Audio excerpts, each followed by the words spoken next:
Okay. Is it numbers? Yeah. Okay, so now we're going to kind of switch gears. So today you're sober, correct? Yes. All right. Most people in sobriety have triggers that make them want to use again. Stressors or situations. I know you've pretty much covered that part though. Have you dealt with triggers, stressors, or situations that tempt you to go back into addiction? Since you have been sober, what has been your worst trigger and how hard was it to get through, if you had any of those? I know before one of my triggers had been not getting enough sleep because I was so used to, I would just go until I passed out for a couple hours and then I would just be back up and I would get high and then I was just going all the time. So I would say not getting enough sleep, which now I probably, some could say I maybe sleep more than I should. I don't know, that's up for debate. But Making up for lost time. there you go. Yeah. But I think not getting proper sleep, and I think that's a big one. Another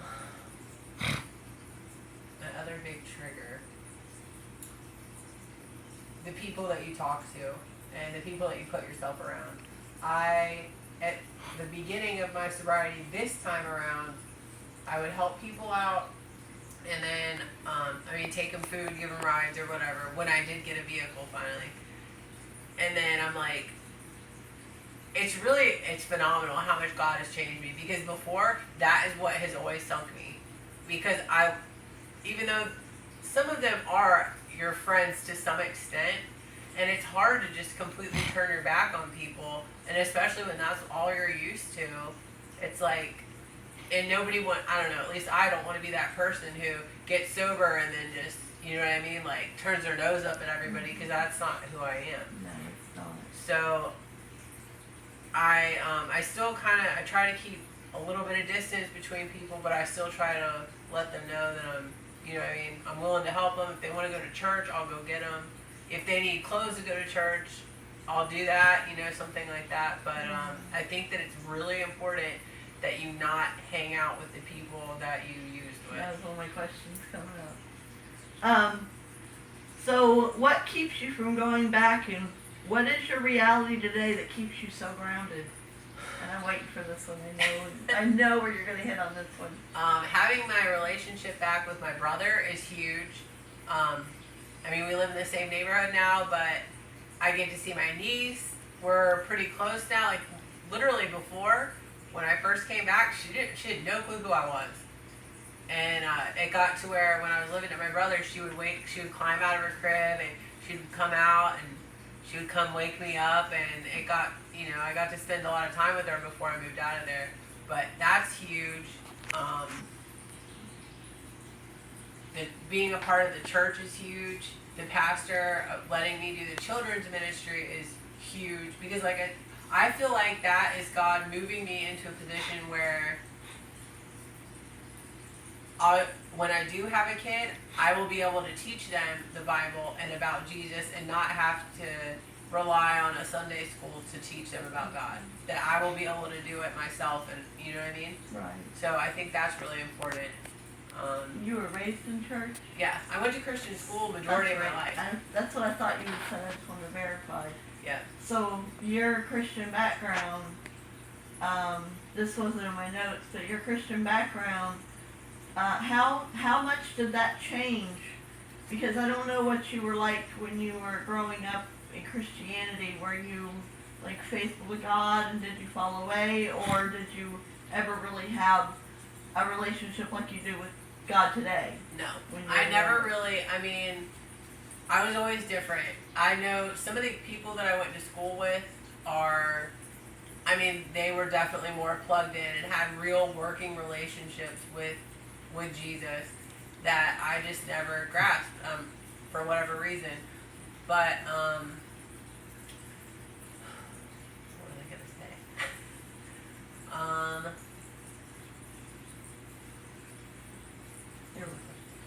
Your relationship. I think that, when I went to AA, I had been arrested in Marion County for smoking pot with minors. And so I had to do drug court, and I went to AA because of that.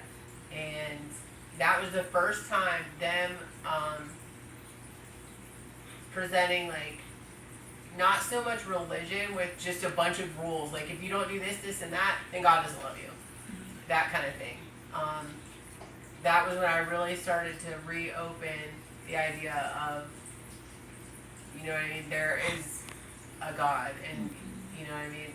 But there's really, the people in AA are such loving people, and I hadn't seen any of that in such a long time that that was the beginning of when I started to open my mind back up to God.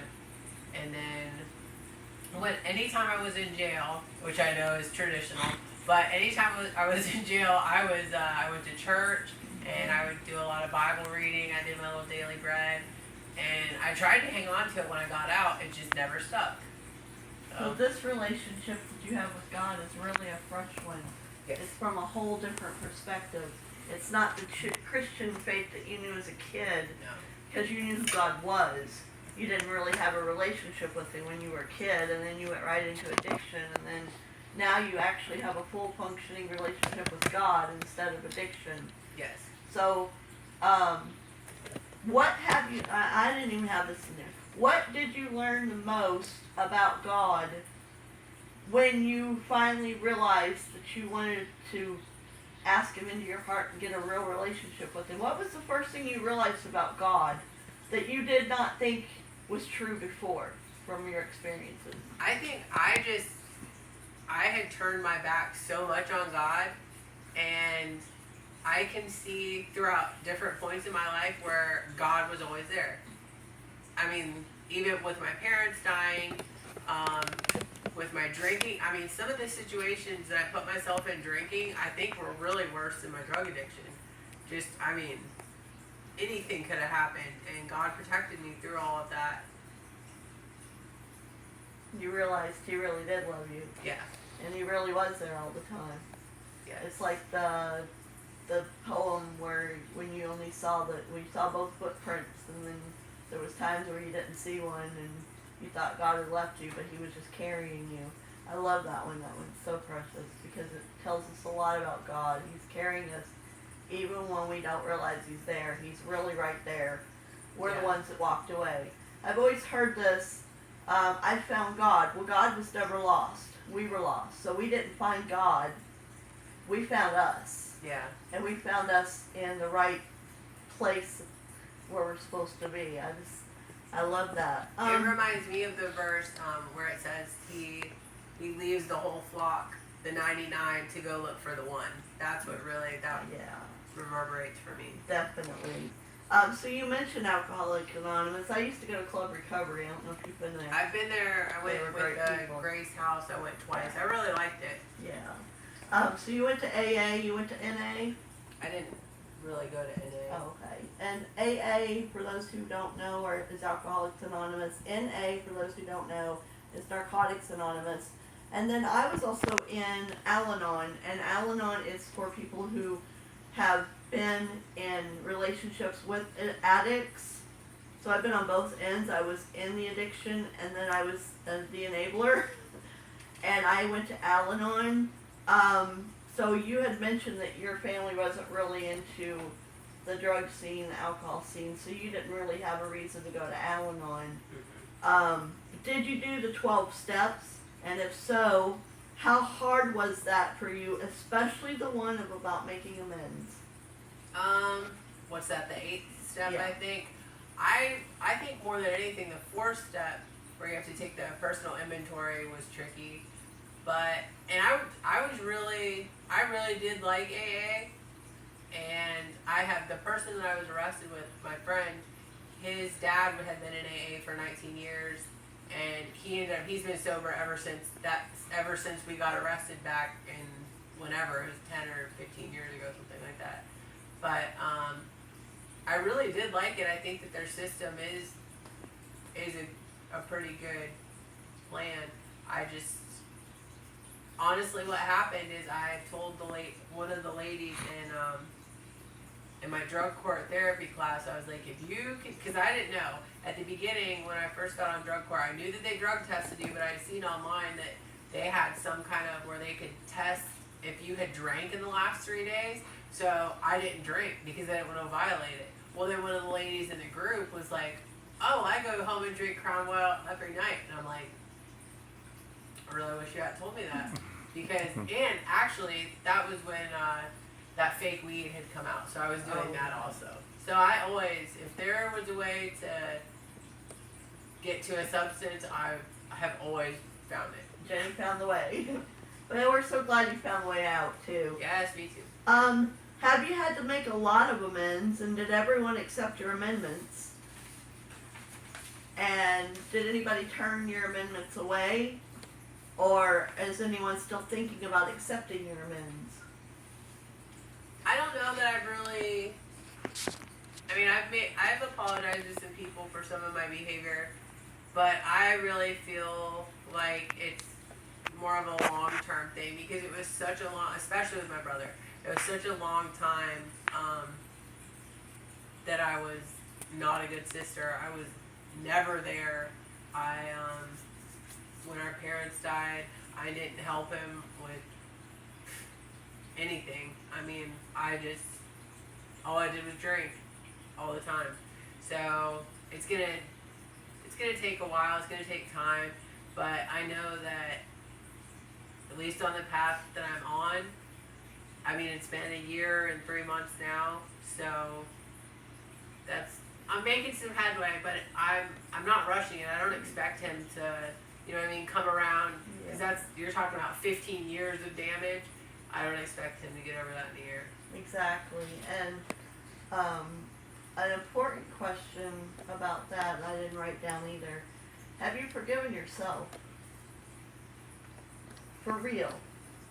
I believe I have. You believe you have? I really don't. I know some people are really heavy into condemning themselves. And I mean, there are some situations that I was pretty ashamed of. But I'm a forgiving person by nature of other people. So I don't know if maybe that's why I don't really have a hard time letting go of the things that I've done. But I know that God's grace has covered me. Whatever I've done is not who I am. Right. So I'm not going to spend the rest of my life being, and I mean, I might be maybe I'm being too easy on myself, but that's how I feel about it. I know there's a great debate over whether you're addicted for the rest of your life, or if you are sober and you're forgiven, then you're no longer an addict. I don't know which one you go with. Addiction is an illness, or addiction is just something you do until you're sober and then you're done. I've seen on both sides, so people believe on both ends. I don't really have a dead set opinion on that. I know for me, it's been just constantly asking God to keep purifying my heart, purify my motives, purify my thoughts, my actions. You know what I mean? Like, really keep me genuine in what I'm doing. And because I don't know, I'm a thinker, so it's really easy for me to rationalize and manipulate myself with how, you know what I mean, what I'm doing and stuff. So just really keeping my relationship with God as tight as I possibly can.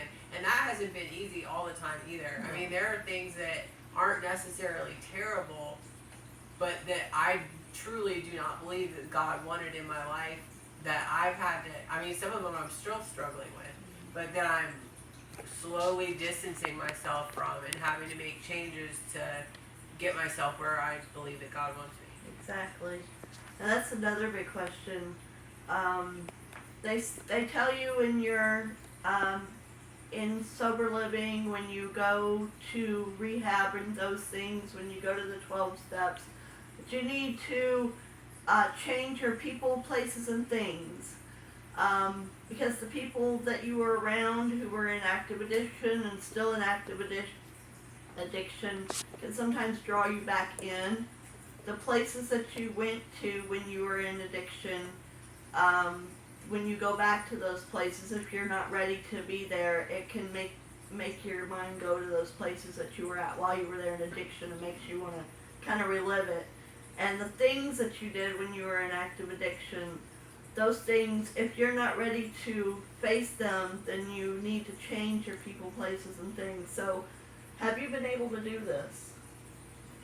Yes, I think that also a big part of why I was even able to get sober was, I mean, the experience in Louisiana was terrible, but I truly believe that if I had not left for that 2 months or 3 months, whatever I was gone, I think it would have been very difficult. And that's even more of how God just laid things out for me. Because once I was living at my brother's, so obviously, you know what I mean, that didn't give me any room to do anything. I mean, I could have. He was gone all the time for work, but I just really didn't.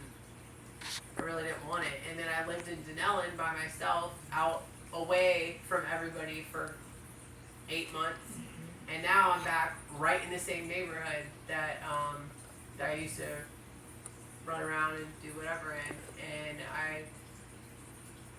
I just have no desire to do it anymore. The need is no longer there. No, and the worst part is, I mean, I still see the same people all the time, but like, I wish that there was something that I could do to transfer what I have onto them. Yeah. Because it's hard. I mean, you see them in that rabbit hole and you want to pick them out so bad. yeah. And can I give an example of what something Dad has done in the church? I know he hasn't done it in a while, but he sits people down in the chair, and he stands someone up in a chair, and he has someone on the outside of the chair, and he says, wait, and I'm going to use addiction as the example. He doesn't use that; he uses something else. But the person who's standing in the chair is no longer in active addiction, they're in sobriety.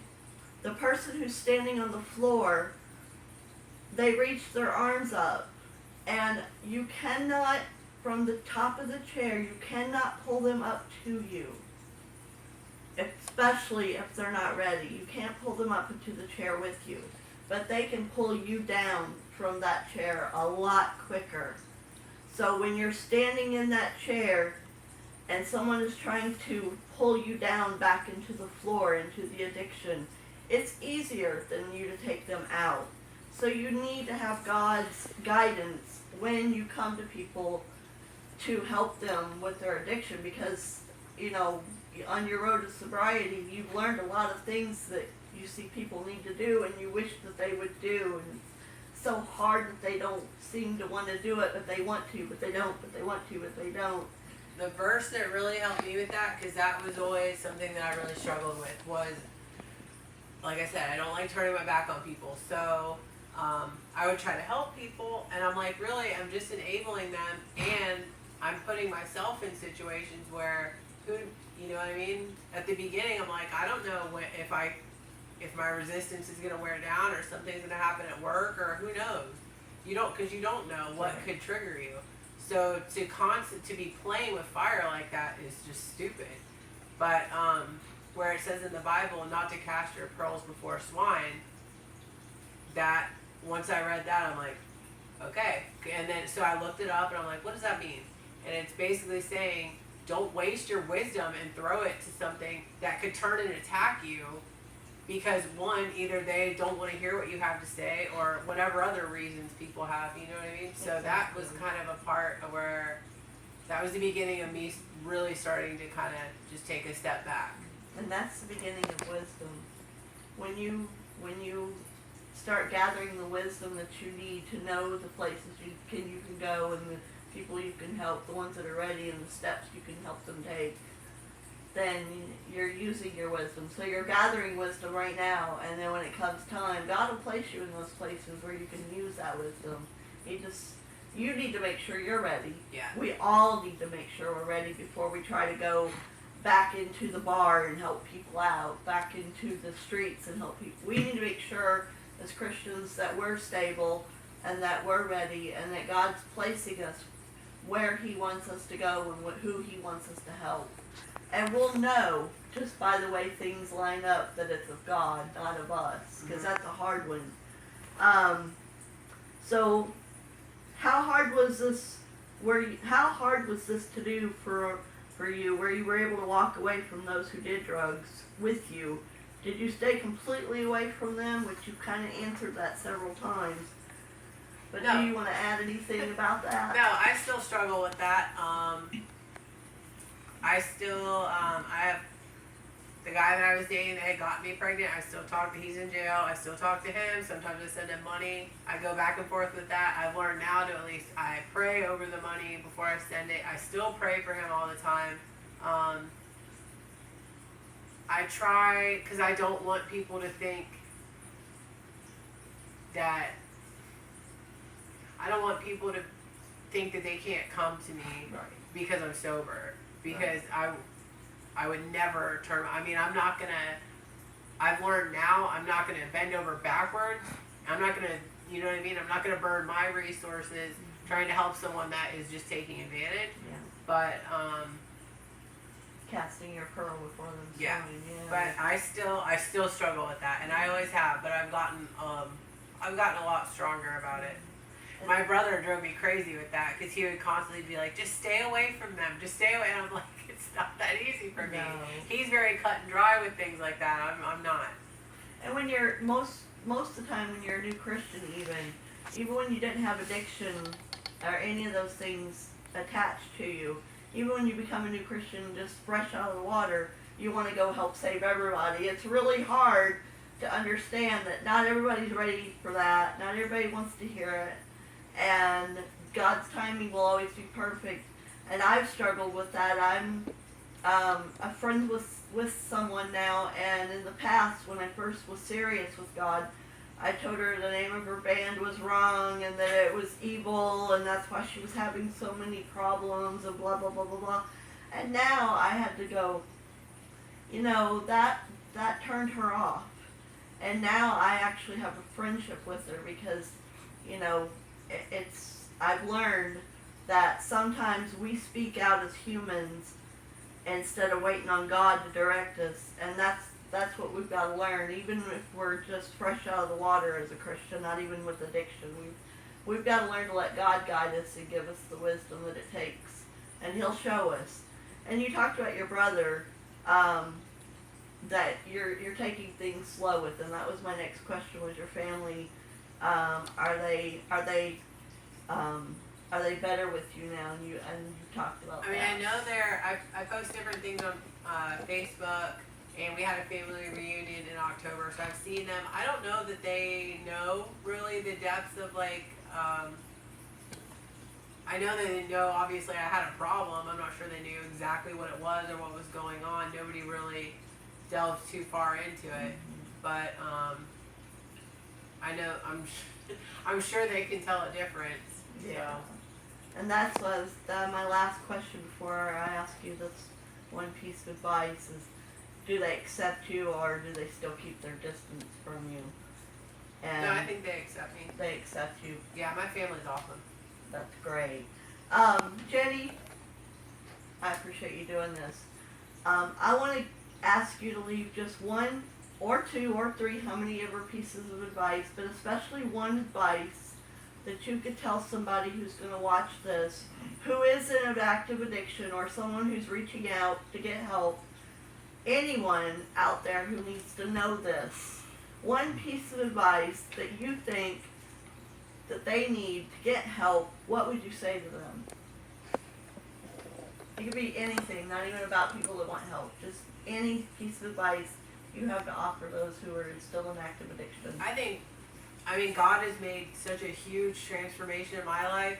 I think if you have any kind of issues, or even if you don't, I think that developing a relationship with God is the number one biggest thing that you can do that will build you up as a person, a parent, a sibling, anything, an employee, a boss, whatever. I think that's been the only thing really that has completely changed me. And besides that, I would say,